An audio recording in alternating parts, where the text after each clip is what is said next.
Yes. All right. Good afternoon, everybody. Welcome in the Eibtm Tech Hour, the last one, the third and last one. It's a massive turn-up. I mean, I don't know what happened last night at Eibtm Club Night, but apparently some people got stuck somewhere at the beach. But I'm very glad all of you are here. Let's see if we can make this interesting. Shall we just make this a little bit more intimate? I mean, feel free to come in, but I'll get you up in a second, then we all sit in the front row, okay? Before we start, how many of you actually have their smartphone with a camera with them? Can I see a quick raise of hands? Okay, because obviously this is all about learning, and you've been having so many experiences and so many input throughout the last few days. I invite you all to keep that phone ready, and as soon as you see something interesting from one of our panelists or something on the screen or something that happens, take a note, take a snapshot, and then since you have that photo anyway, I would love you to share with us what some of the takeaways and thoughts and interesting ideas that you get from this hour are. And this is where you can find us on Twitter, hashtag Eibtm14, so all the other folks that didn't make it into the room yet can actually get your learnings from this session. So let's see how that goes. Now, as I said, we work with a panel. Well, let's not call it a panel. I think the three of us are just going to try to make an interesting conversation with you about what wearable technology is, what's coming at us, and what it actually means for the meetings and events industry in terms of both risks and opportunities. So let me introduce my panel. On the right is Peter Komornik. He's the CEO and founder of Slido. Slido is all about audience interaction, and we will use Slido during this session as well. I'll get to that in a second. Earlier this year, I was interviewing Peter for the Fresh conference, and as you see, we just called him the guy with Google glasses, because he's actually the first conference attendee that I ran across that was wearing a Google Glass throughout the conference, and we'll be hearing how that experience was for him. And on his left is this guy. It's the bionic man. It's Xavi Guardia, CEO of Move, and Move does interactive team-building activities, quizzes, but definitely also has a department which is now called Move Solutions, and he knows anything there is to know about all the different wearable technologies. He's wearing quite some stuff, and we'll kind of explore what he's doing in right there. But before we start, I'd like to know, what are you guys wearing? No, I can see that, of course, but I'd like to know where you stand. And we came up with a little question, because we can actually do a little test with you and predict how many wearables you're going to wear in the near future. So the key question I want you to think about for a second is, how many times a day do you actually pull out your phone and check it, on average, right? So give that a number. I would say I do that at least every 10 minutes. There's 15 wake hours in a day, so that would be something like 95 times a day, something like that. Now, and what I invite you to do, if you have that number, please come up and forward and line yourselves up from the lowest to the highest number that you guys have in the group, right? So please come up, have a number in your head, and figure out where you are in the spectrum of this room. You got it? So how many times a day do you pull out your phone, put the number, find out with each other where you are? Low on that side, high on that side. I hear 40 here. Abby's 40. Okay. He's more. Let's see where you go. Come in, come in.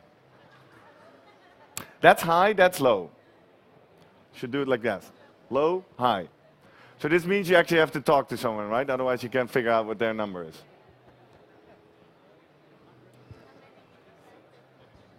We got it? This is lowest. You guys figured it all out? You know what your neighbor has? That's the whole idea, right? That you ask him, like, how much do you have? But I'm in 50, 50, 60. 60. Where are you? 50, 50, 70, 70. Oh, Alex is going on. He's moving down. Where are you at? 80 something. You? Hundreds of times. Yeah. And this end, where are you? 50, 50, 40, 35, 30, 30-ish. All right. Now, Xavi, tell us, what does this mean? I mean, where's the 50 break? This is about 50, right? We got only one person with 100. All of you, no, sorry, it's off. No, I think it's on. Pim, can you keep his mic up? Yes, Yep. yes. All of you that check more than 50 will have more than one. All of you that check more than 100 will have 2 to 4 wearable devices. In the near future. The others, at least one. At least one. All right, because that's the whole idea, right? Yeah. This device is magic, it has so many functions, but it's kind of annoying that you have to pull it out of your pocket all the time. You have to manually input all these things. And a lot of these technologies that we'll see in a second are all about reducing those movements. It's very asocial behavior, right? It's very weird if you're on your phone all the time. So it's nice if that's all tucked away and it's really automatic and frictionless. Right, since you're up here in the front anyway, have a seat in the front row so we make this whole thing a bit more intimate. All right. Because we actually invite you to pull out your phone right now so we can actually see how this works with the Slido tool throughout the session. If you feel you have any questions, obviously we're in a small group, so raise your hands and you get a mic and we talk.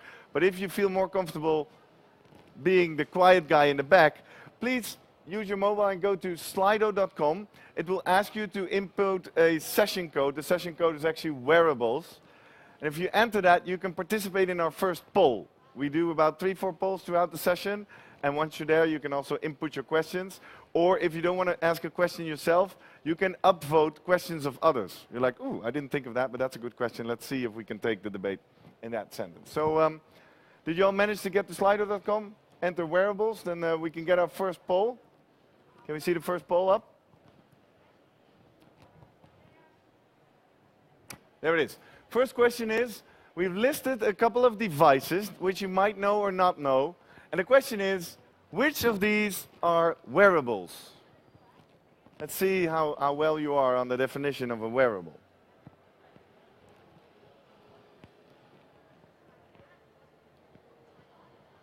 And as you can see, it's a multiple option question, right? You can tick multiple boxes. We see in real time the answers coming in.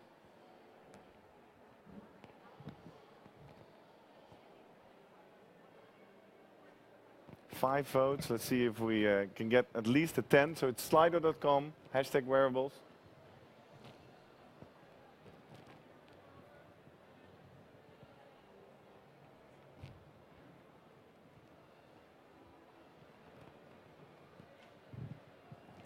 All right. And there it goes, software. All right. 8 people. Have you found the opportunity to ask your questions throughout the session? Feel free. Peter is actually moderating that. Through his Google Glass, he can see what question, and he can also see it on the monitor. But we can see which questions comes in and which questions you actually vote up as the most important questions, so he can interrupt us anytime that happens, and he'll be our sidekick. Now, Xavi, what would you say a proper definition of a wearable technology is? Yes, a wearable device as in the International Wearable Conference in '98 said, it's a computer that you can wear on your body and operates all the time and can help you to enhance your actions and can track your activity and can be operated without using your hands. All right. So, if we look at the list, smartphone is not a wearable because you have to use your hands to operate it. Important division. The bra, it's definitely a wearable, but there's no computer inside, hopefully. Yet. I will show you one, yes. We have a Japanese model coming that it's a bra and it's wearable device. All right. I will show you. So this is a más o menos. Yeah. The Oculus Rift, what is an Oculus Rift? It can be it's not a wearable device because you are wired to a computer. All right, so it's not wireless. Yeah, very it's good. not wireless. But can you quickly say, what is it? Yes, we have one over there. We'll show one in a second. Okay, and the iWatch? The iWatch, of course. It's the obvious, new right? Apple Watch. Yeah. And it can be operated without using your hands. And it can enhance your actions and record your activity. So it is, clearly. Cool. So now if we've learned the definition, how many of you would see, can I say a raise of hands, how many of you are actually wearing a wearable? You are. I am. And I think, I mean, that if you can move to that side of the stage, we can do your demo. I'm wearing 2 at the moment. When Abby called me, it's like, do you want to moderate the session on wearables? I was like, yeah, sure, I wear wearables. One of them you might have spotted. This is a narrative clip. And this is actually great for events and trade shows and conferences. What this does, this automatically takes a photograph every 30 seconds. right? And it detects the moved photos, so it actually keeps only the clean photos. And you can imagine walking around a trade show for 3 days, meeting so many different people at so many times. All of a sudden, I not only have a stack of business cards, but actually can go through the timeline and see who that person was, where I met them. Great application. The battery is a bit empty quickly, but it works for a couple of hours. And the other thing I'm wearing, and I'll talk more about that in a second, is my Fitbit. Some of you have that here. It's a step counter, actually an activity measurement tool. So it tells me how much steps I walk in a day. It tells me how many floors I've climbed in a day. It tries to tell me how many calories I burned in a day. And what that means and what it does, we'll get to that in a second, but it's quite interesting. But obviously, let's have a look at our bionic man right here, because you kind of overdid it right here. Yeah, a little Can bit. you take us on a short little tour? Yeah. What do we have here? And we put him here because we have some spotlight, Yeah. and maybe you can see. Here I'm wearing Lumo. Is to It's improve my position. The little black Yeah, dot. when I'm like this, it buzzes. So I keep my. It's in your back? No, it's here. It's only there? Yeah, it's a magnet and it's a small piece Yeah. that helps you do this. And you also have a coach mode that tries to help you to improve your position. And then at least this device is to take care of my health. Exactly, Okay? exactly. So it actually corrects you Yeah, when you're in the wrong posture. because I tend to do this, and now I'm more like that. Cool, cool. Okay, the other one, it's an MIO. MIO has a lot of sensors. It senses my muscles, the muscles on my arm, and this company is really new, and they started, what they allow us to do today is just to swipe on a presentation, to take on something, and to change. But I've seen In a digital interface. in you a mean. digital So interface It's motion with control yeah, of it's a digital motion interface. control, and it has a lot of accelerometers, gyroscopes, and all that stuff. But I've seen we use it on a platform that the name is WearScript, and we use it in combination with other technologies. And you can use it for shooting, for pointing, or for a lot of things in situations that you don't have a line of sight between you and. It's not necessary to have a line of sight. Okay, cool. And What else is on you? I'm wearing Google Glass. Oh, really? And, That's I'm- almost out of fashion already. I don't know, Google Yeah. Glass is so 2013, you know. Okay. Yeah, Yeah. I agree with you because during the last year, they have no news with this device. And people that is not developing things on this is starting to get tired. And one last wearable that I'm wearing is this one. Is more for professional use. What is that? What is it called? This is Buzix. Buzix? Do you know the big software manufacturer SAP? Yes. SAP is using this one for logistics. There's a video on internet about logistics. A lot of people think that it's on Google Glass. It's not Google Glass, it's Buzix. It's this one. And the main difference is that the interface is touchless. So you don't need to touch the D-pad. Okay. So you can operate them just moving your hand this way. And how does SAP apply this in the logistic chain? I mean, is it for order picking, or how does it work? Yes, it can be used for order picking, for a system, for engine maintenance, and for all that stuff that happens inside a space like this. Also for mining, for gas, for electric industry. And even Google Glass can be used this way, but a lot of people is tending to use it as a first level of support, in which you have an engineer in the headquarters helping the one that is on the field. All right. Okay. Cool.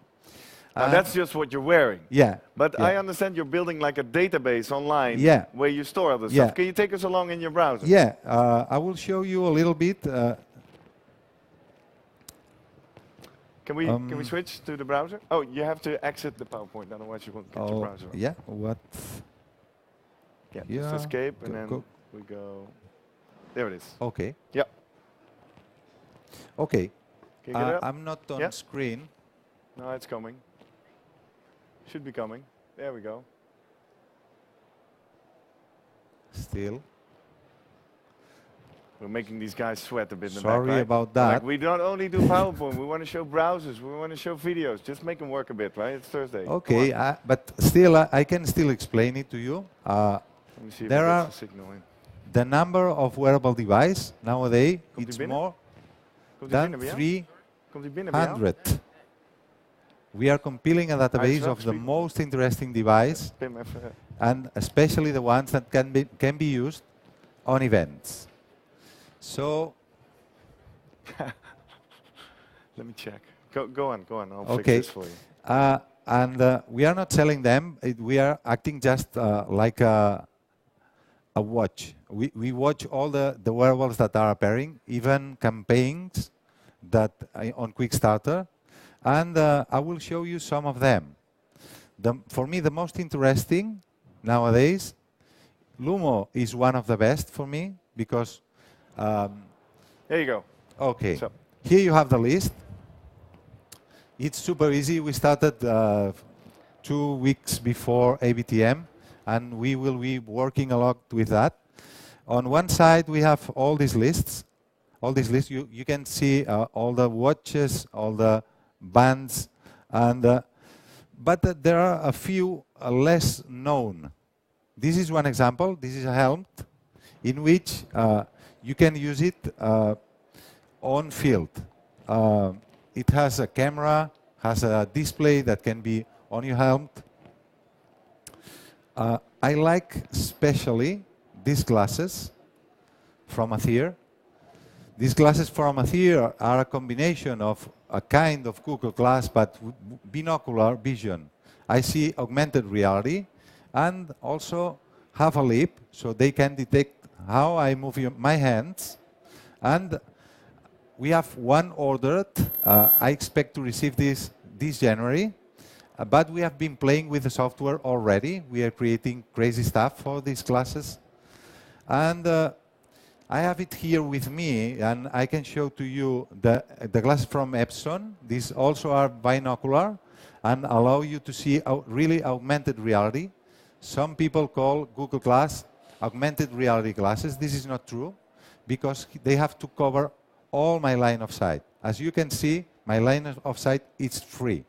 So if I want to talk about augmented reality, it has to be in the middle, not above. We have few demos if you want to take a look after. Of course, now a lot of people is wearing Fitbit, different kinds of armbands that register your activity.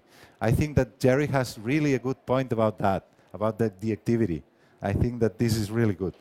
Of course, we have Google Glass, we have Jawbone, and this is interesting. This is really old one.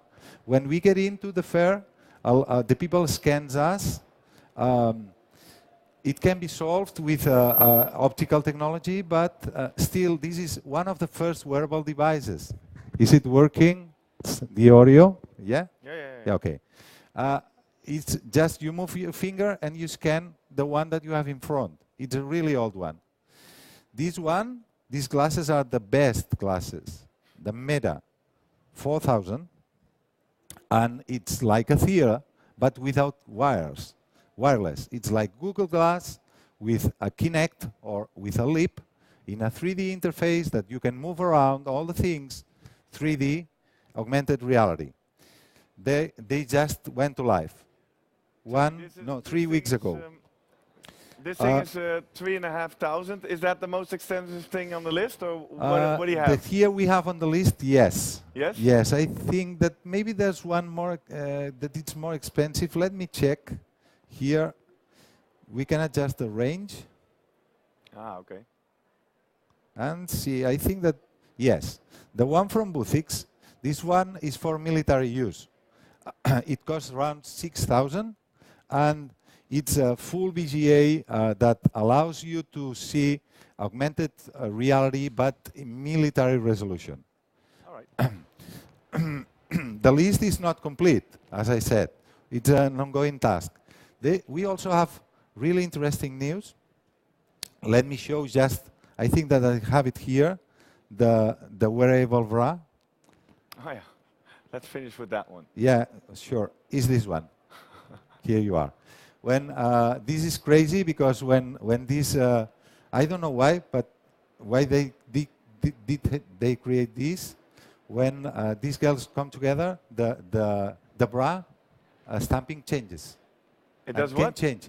It's intelligent wear.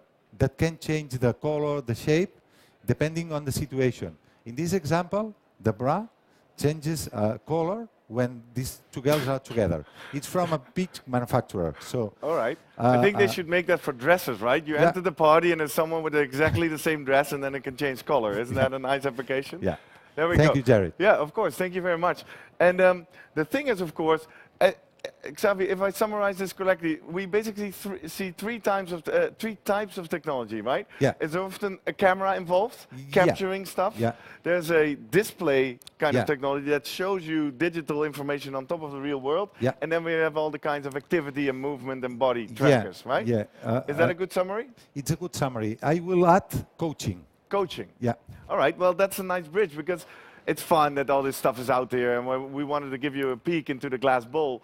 But the question is, what does it mean, right? So before I go to Peter to ask him what it means to wear a Google Glass in a conference, let me tell you what it meant for me when I started wearing the Fitbit, right? Because what it basically does, it taps into the trend of quantified self. Have you heard about that?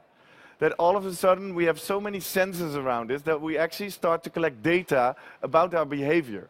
Because our brain is it messes us up. Because rationally, we know very well what's good and bad for us, right? We know we should have gone to bed earlier. We know what healthy food is. We know we shouldn't dig into that chocolate. Yet we also have these primal parts of our brain that just go into instinct and they grab the chocolate and they take another drink and they go to bed late. Now the thing is how our brain works, although we know it's not right, you have this cognitive dissonance where your ratio will kind of cover up for you. And it will mess up your statistic and say, yeah, okay, I stopped smoking. Well, I only smoke when I have a beer, but that's like, nah, it's not that often, right? Until you actually start to log and quantify the data that is hard, right? That's subjective, and it shows you, well, guy, you're smoking every other day. Or, yeah, no, I'm a healthy person, I walk a lot. Well, the Fitbit tells me that although the average should be, I don't know if you heard, you should walk like 10,000 steps on average, right? That's a healthy habit. It's about 20 minutes of walking in a day. In an average office day, I only make about 3,500 steps. That's nothing, right? You're sitting still all day, and you're probably poor posture. I'm not wearing that thing yet. So you're just demolishing your body in the type of work that we're doing.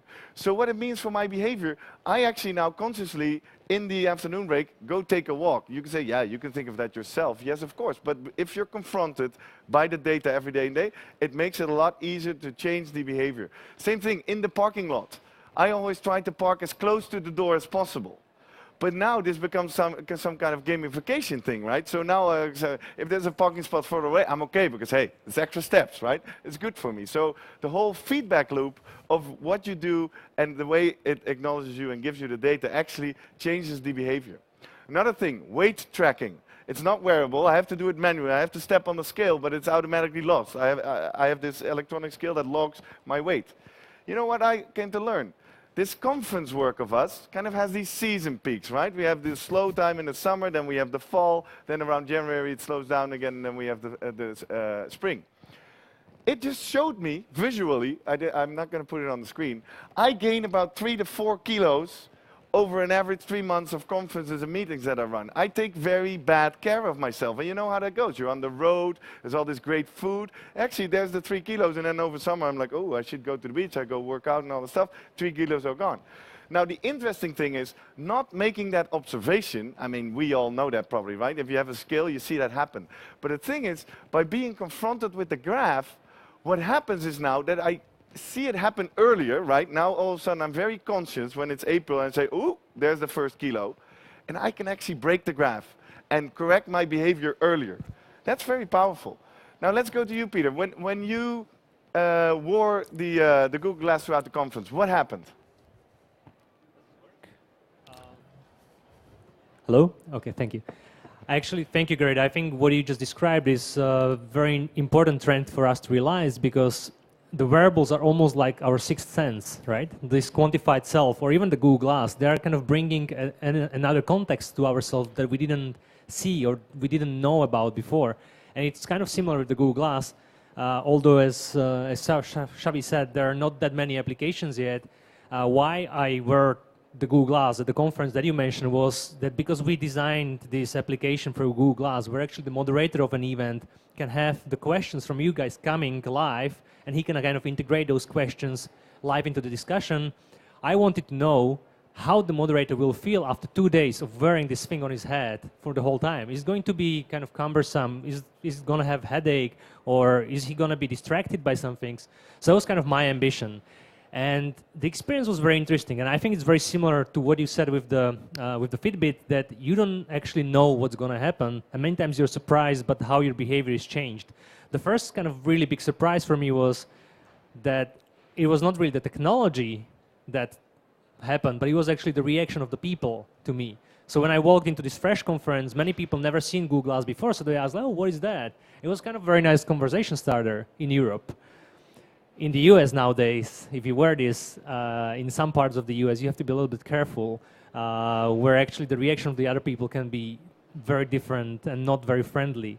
So the number one thing that you realize with the wearables is it's a new thing, and many people are suspicious of new things. So I think 50% of the people that I talk to ask me, are you checking my Facebook right now? Or are you watching, I don't know, some video or something about me? So they're like very, and in Europe, the people were still kind of, it was still too new for them to be scared.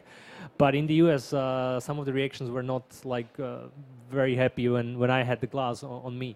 But otherwise, what it helps you is it gives you this kind of additional context. So it's super easy to make a photo. It's super easy to kind of do the video, which again, that's why maybe these negative reactions are coming in place. And I think, Garrett, you, when going into actually this kind of also reaction of other people to you, you have something prepared that you would like to show, right? We've found, just to visualize this, because since you guys have never worn a Google Glass, there's this great video on YouTube. Obviously, it's comedy, I should make that disclaimer. But you can have a first-hand experience of what it's like to wear Google Glass when you're doing a job interview.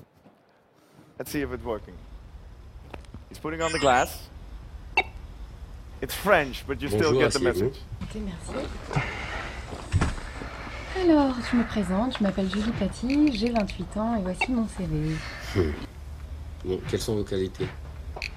Mes qualités, je pense être quelqu'un de ponctuel et j'ai un excellent relationnel. Ah, très intéressant. Voilà. Parlez-moi de votre dernière expérience professionnelle. Alors, j'ai travaillé 5 ans chez L&D Management. J'ai beaucoup appris sur moi-même, c'était très intéressant. Très intéressant. Pour moi, le contrôle de gestion est primordial. C'est devenu ma passion.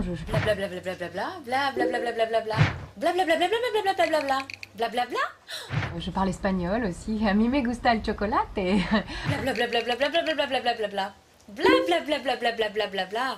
Et puis depuis j'ai fait quelques expériences dans d'autres entreprises et je pense vraiment pouvoir correspondre à Tu m'étonnes, elle est trop bonne. Pardon? Non, je disais, la cantine est très bonne, quoi. Oui, alors j'ai vu ça, voilà, j'ai vu ça sur votre site internet et effectivement, je trouve ça, enfin, c'est un plus dans une entreprise. Il fait chaud, non, ici? Ça vous dérange si Non, allez-y, pas de souci. Merci. Et puis je fais du sport aussi. Je fais un peu de sport, je fais du patinage artistique. Là, j'aime beaucoup. Je trouve que quand on est stressé, c'est bien d'avoir un exutoire, un sport, quelque chose qui... Tout va bien? Non, en fait, il y a une mouche là. Vous faites aussi. All right, so we kind of see what the technology could do, right? And let's think about what this could mean for our meetings, right? Because and we'd like to take both sides, both the dark and the bright side, because every technology has opportunities and it has threats. But let's explore the threats a bit, because you can imagine if you're running a conference and you make money because you show content to your attendees, and all of a sudden there's a bunch of attendees that can just, as simply as that, pull in their colleagues or people from all over the world, start live streaming your content, what is that doing to your business model, right? How about if anything can be covered? What is your take on that, Peter? What do you see are some of the common dark sides that people announce? So actually, if you can bring back Slido, there is already one question from the audience, which is asking, so what about privacy with the narrative clip, people being photographed? So this is definitely one of the key risks that almost everyone asks. So what about privacy? Like, what kind of guarantee I have when I meet you and you wear the wearable? What kind of guarantee I have that I'm not going to be on Facebook in a few minutes, or our conversation is not recorded? And this is definitely like a number one concern, and also that's why in the US there's such a big backlash against that. And I think maybe you can answer this one. Yeah, I'll answer the second one. What of the narrative clip in the bathroom? Obviously, if I would keep wearing it, it would record, but you can actually quickly turn it around, and as soon as it's covered, it stops recording, right? So that's how you deal with that. And other than that, those photos are not live streamed or anything, right? So, but what about privacy? Is there any legislation at the moment already that is tapping into this? Yeah, Do you take want that. to- Yeah. Okay. Google, in their terms of service about Google, see if we're talking about Google Glass, Yeah. they specifically said that we cannot do face recognition. Okay, because you're also an app developer for the Google Glass, yeah. right? And you wanted to. That's the whole story we keep hearing, right? Oh, networking in the future is going to be so much fun. You wear the Google Glass and you see who the person is, and you have the Facebook profile on the side. You tried to build that. Yeah, no, I've done that. Yes. Oh, yes. you've done that. Okay. Yeah. So this is no future. This is No, ready. Yeah. No, I've done that because it's not that difficult, because you have a lot of public APIs that you can use to recognize faces, so it's not that difficult. So, but as I was reading to develop the app, Google write an example, and when you feel that someone is scanning your face, like scanning your face to search information on you, you get the same feeling that when the police stops you and asks for your documentation. It's exactly the same feeling. So I get it. We stopped, and it will never hit the market. Okay, so now you're saying there's no official government legislation, but Google is kind of limiting Yeah, himself, Google is or? limiting himself, but there are other people, I don't remember the name, maybe Peter can help me, FaceTap or some name like that. And even Facebook sent them a letter of cease and desist to stop doing that. Because I understand, but let me tell you one thing. If I wear Google Glass, everything that I'm going to do, it's obvious. What do you mean with that? Yeah, I mean that you can see that I have it on my face. Mm-hmm. If I want to do a bad thing, a spy on you, you will never know. Because the I thing will is, we not don't wear know if the something on camera my is on. face. We don't know if the camera is on, right? You know if the camera is on because light you blinks? see a light. Oh, And okay. we can, there's another point. We cannot take a picture or even record an image if the display is off. Google, it's not allowed by the terms of service. Okay. But still, my point is you can go to MediaMarkt, buy a pen with a camera, 15 euro, and you can record everything, and no one knows. All right. Maybe it's fun to ask you guys about what you think are the biggest threats of these kind of technology. We've prepared a little poll, if we can get that up. Oh, it should, you switch that up, Peter, right? Could you take out your mobile again, slido.com, wearables? What do you actually think are the biggest barriers for adopting wearable technology, especially in meetings and events? Is it the privacy? Is it maybe the distraction of your audience? Well, because the phone in your pocket, it's still quite obvious if you're distracted and you're sitting there. Now it's even become more frictionless. How about health concerns? I mean, all this stuff. That's the one we haven't talked about. Yeah, But can you actually, like elaborate after a bit? 2 days of wearing this, I was not sure why I have a slight headache. If it's like the glass, and you know, like no one has worn this for 10 years. So what's going to happen if I wear this for 10 years in a row? Do I really want to do it? And if we maybe have an event for our attendees where we tell them, oh guys, we prepared this cool glass for you, just wear it for the whole 2 days. You know, are you going to be responsible if they suddenly come to you like, oh, I have a huge headache because of you or something? Are you saying you had a headache because you wore that thing 2 days? I have no idea why. I mean, you were at a conference, but I right? ha- Wasn't it something else? It might not be the glass, but you don't know, right? That's the thing. Like, you Exactly. don't know There's no research what this into can the- cause to you because you're wearing it on your head. It's computer. It's connected to Wi-Fi, to the internet. Yeah. So it's definitely one of the concerns, which might be. The same thing happened to me the first 2 days that I was wearing Google Glass. I had headache. Massive headache, yeah? Yeah, but I noticed what is the reason. Why? It's easy. You have to open it up because they are pressing me here, and I get headache because of that. Usually now I'm wearing spectacle frames. Usually I wear it with regular frames, and I have no headache. Okay. Still, if I'm developing, I remember last Eibtm, I've been developing like 20 hours in a row but I get headache, but it's for another reason. Yeah, exactly. Okay? Exactly. Well, I guess our common sense is that we all think that the privacy issue is the main barrier. Could you elaborate on that? Why would you say that privacy will keep these out of the meetings? Let me see if I can get a mic. Who would like to comment on that? Because that it's an issue is obvious, but would it keep it away? Yeah, go ahead, sir. I just think through, especially in academic meetings, a lot of academics and medical professionals have intellectual property. Yep. That's very important to them, and they don't want to release that to anyone who could be live streaming around the world or anyone who could be recording what they're speaking about. There's a lot of money involved in some things that people present, and I think that's would be one big privacy issue. So would you mean that as a consequence for us as the meetings industry and meeting planners, will we start putting these Google Glass bans or wearable camera bans on the door when you enter the conference? I think it would get to that stage, but at the same stage it's hard because, like the gentleman at the front said, you could go and buy a pen for 50 euros or have something in your shirt and be recording at the same time.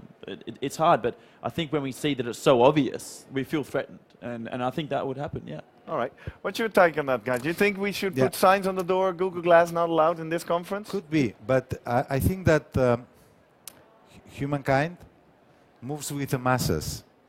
So if more than 30% of the people is wearing Google Glass, it's normal, nothing happens. It's like the mobile. You can do nasty things with your mobile. Really, really nasty things. And no one says nothing, because more than 30% is wearing a smartphone. I've seen a video from 10 years ago. They are really scared on the CNBC, really scared about mobile phones with camera. The same thing, exactly the same point. Okay, so do you, maybe Peter or Xavier, do you have a take on, because this is an issue, right? Obviously, banning the Google Glass is not the point. What would be the solution for example, protect intellectual property? We actually discussed a lot of time with different people about this, and I think one potential solution, because now, 20 years ago, there was kind of not a lot of danger of someone taking photo of you or a video of you and uploading it somewhere like where it's really easily kind of identifiable and where they can identify actually you in the video. But now it's getting more and more like that. So one of the possible options is that, and I think it's not going to come from government, it's actually going to come from the big companies or from the developers, is that if you are recorded, that you would get notified that the picture of you or the video of you is being uploaded, and if you are okay with that, or the content of yours. And if we build this kind of in-product, in-device protections, in-software protections, then that could help with the privacy, I think. But again, that's just one idea, and there are many other possible ideas. It's a nice point, Peter, but I still fully understand the thing about intellectual property, but sometimes this is just a device. It's like a knife. You can use it to cut vegetables or to kill someone. It depends on you. And the ethics of the people, it's something that need to evolve, and I think that the good point is that we show you our concerns now, before it gets widespread, and we talk about it, and we look how to solve all these issues. Cool. Well, before I go into that question, I just want to see if a lot of you also voted distraction as a barrier or a threat to these things entering the meeting industry. Is there anybody who wants to elaborate on that? Anyone who voted that and sees that as a big problem? No? Okay, that's just there. Is there any experience from you guys in terms of distraction, Peter, when you were wearing that? Well, of course, you know, the distraction, we feel it with the mobile phones, right? Like the lady that said she's checking her mobile phone more than 100 times, so now she would get all of these notifications right in front of her eyes. So I think people will just have to become much more self-conscious and have more self-discipline. And again, we can't prevent that. Like as Xavi said, like 10 years ago, it was, you told everyone at the beginning of a session, please turn off your mobile phones. Now you tell them, please take out your mobile phones and go to the internet and do this and interact. So it's going to be very similar, that we will find use cases that actually bring value to the events. But again, there will be some kind of period where people will be facing some struggles. Good. Now we saw the questions and 2 upvotes. This is working really well. from a meeting planner perspective, right? What kind of wearables would you recommend us to buy in terms of either productivity or health, or what would your guess be? I think, Peter, please start. No, I'm not the guru. I think that watch is the device. Yes. This year device. It depends a little bit if you are an Android guy or an Apple guy. You will have to wait, or you can go ahead now. For me, today, the best is Moto 360. What? And Motorola 360. Motorola 360. That's a the watch best. also. Yeah, it's a watch. I'm just wearing the LG. I forget to mention. Yeah, and you can use it as a microphone for your phone, and you can see the results of the search directly on your wrist. And also, you can see all the notifications, all the WhatsApps that you get, all the emails, even the calls. While you are in a meeting, you have your mobile on your pocket, and sometimes you are not able to listen. And especially for ladies, because I read that recently, we have them in our pockets, Yeah. but a lot of ladies have them in their purse, right? Yeah. So you don't even feel the vibrations, or you don't see the important call coming in. Yeah. So you would say the watch is very important to be in real time Yeah. while you're meeting planning. And here the distraction comes in, right? Exactly. Yeah. Anything And, else? Yes, there's a new device that will hit the market at the beginning of the year that will act as a walkie-talkie. And you have your mobile on your pocket and just press a button, and you have like a WhatsApp group that listens to your voice, and you listen to them.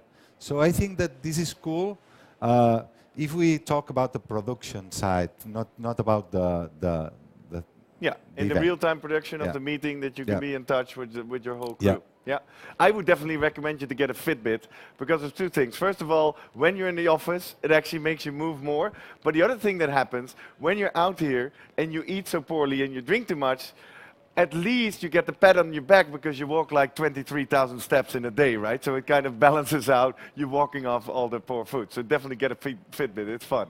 But I would like to kind of jump in with the, I know, I might look like an advocate of the Google Glass, but for a meeting professional, imagine you wearing this. You're running around the whole day, and you can actually get all the messages, all the feedback from the attendees, all the important stuff right in front of your eyes, even if you're doing whatever, anything else. And that can be extremely useful because at meetings, even sometimes seconds can be important.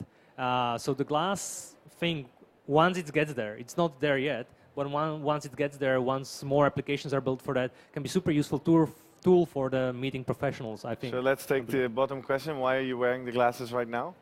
Or was that for Xavi? Why are you wearing all the glasses right now? Seriously, I'm testing a lot of software that we are creating. Also right now? Or is Not this now. just for show? Not now. Now they are off. Okay. During the show, I just take pictures. I live stream sometimes, not now. And I use it to check my email and to share the pictures and even to send message. Okay.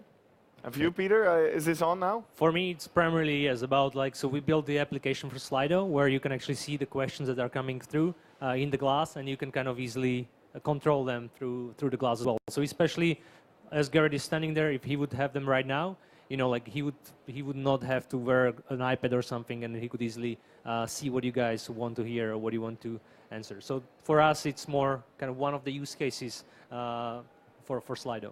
All right.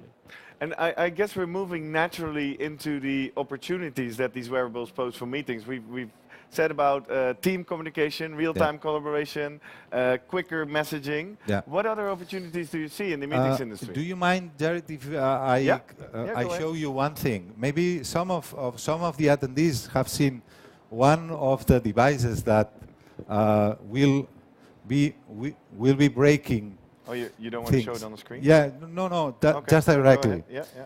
One of the things that we want during an event sometimes is to show our content, to tell the people things, and to make an impression. We want that say, wow. One of the devices that we have been playing with, it's just a cardboard, in which you can put your mobile inside and watch 360 3D content. It's a gadget. It could be a wearable. It's Is not it? a wearable. You have to use your hands, huh? Yeah, You have to use, you have to use your hands. But you can have a strap and use it. But it's not a wearable. If we talk about other devices that we use that are wearable and we use to show content, we use Mobirio. Are these other classes? These one are wearable, okay? And these are augmented reality. We do a kind of magic with this. We show content that appears just here, and Do you mean you deploy at large scale, so like the whole audience would be wearing one of these glasses? This can be not deployed at large scale, but has the same problem that it's a logistics problem. Okay. You can rent 1,000 iPads, but you cannot rent 1,000 Mobirio classes. Okay, so it's smaller audience, trade show booths, that kind of stuff. Yeah. This is the reason of this. Exactly. This can be largely deployed. It costs €5. Okay. Cool. Cool. And that's my point. What other opportunities or use cases do you see in events? In events, I think that we will, if the costs low down, we will offer as a gift some wearables. There are a few interesting wearables. Maybe some of you know it's in between. It's in between Internet of Things, the beacons, and a wearable device. When you combine pressing a button on this kind of device, when the price gets low, we will have audience feedback for giving them away. Exactly. Okay. Sorry, Peter, for sure you will integrate this kind of device with your audience reaction, but still will be a discrete wearable, and I think that also a kind of Fitbit will be given away. Okay. Well, that's a nice bridge, because there's a final point, because we're always the tech hour is almost done, that I want you to think about. Think about not even what yourself you're going to buy, but think about entering or tailoring to an audience that is walking around with Fitbits, that is logging their weight, that is checking their posture. And then think about what you are physically doing to them in your conferences and events, right? You make them sit all day in these theaters. You might or might not give them healthy food. You make them walk. The thing is, I'm thinking you will get meeting participants in your audience that actually are going to hold you accountable, or at least, well, they won't hold you accountable. They will be confronted with the fact that attending a conference is actually quite an unhealthy experience, and they might choose otherwise, right? Could be becoming a reason that they don't come, or, and I always like the upside, it could become a competitive advantage when you now tap into the vitality trend, not only because it's a vitality trend and we should all be healthy, but because you realize that your future participants, and this is very near future, will actually become finding that stuff more and more important because they have the real-time data of what is happening with them at a trade show, in a conference, right?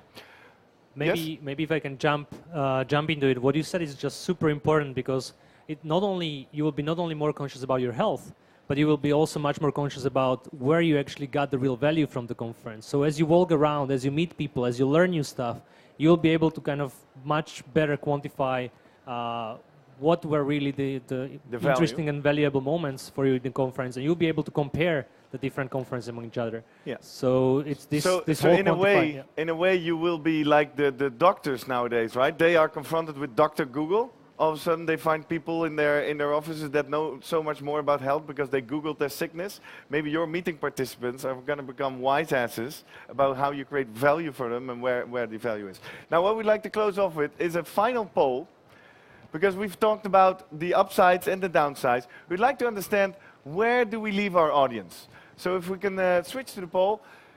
What do you think will prevail? Is it the bright side, the opportunities, the chances that these wearable technologies are giving us, and this will cause rapid growth for the meetings industry?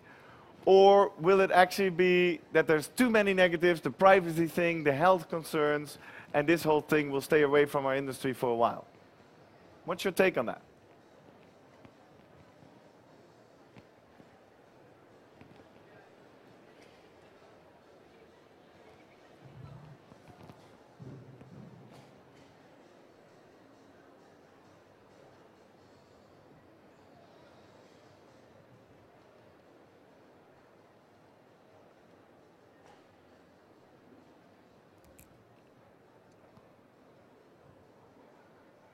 Okay. It seems that, and this is interesting feedback for us as well, that we leave you at the place that although we see some threats and drawbacks, in general we feel that there's great opportunities here. Adoption might be slow. Well, the whole word slow, and that's maybe my final point I want to give to you, the whole perception of time, you know, we're actually quite wrong in that. Because what we tend to do, is we kind of extrapolate development, right? So we look back in the last 5-6 years, and we think like, oh yeah, and 5-6 years ago we didn't have Facebook or it just started, and then we had in 5 years the whole social media trend and the technology thingy. So we kind of think, oh, that speed of development, let's extend it another 5 years, and then maybe we have some more wearables. Well, the fact is that these developments actually go exponential. So the thing we've seen in the past 5 years, that pace will probably be developments in the next 2 years, and then what we've seen in the next 2 years will probably be the speed of development in the next year. So be cautious with the word slow there. Things might be coming at you faster than you think. Yeah, Just Xavi, a final point, words? if you had the chance, take a look at PSFK report on wearables. Because Could you tweet that out after the session yes, sure. so they can I will tweet find it? that Yeah. out later. Yeah, Yeah, I will cool. do that, definitely. All right, cool. Any final words, Peter, from you? Just don't be afraid of it and embrace the value that it can bring. The wearables. It's coming. Well, thank you very much. Even if though we're quite a small crowd here, can you give us the biggest round of applause you have for our panelists? Thank you very much, guys. And thank you very much for showing up here on the third day of Eibtm. I hope you have a great final afternoon, and please enjoy. If you have any questions for any three of us, please stick around. We'll be around here. Thank you.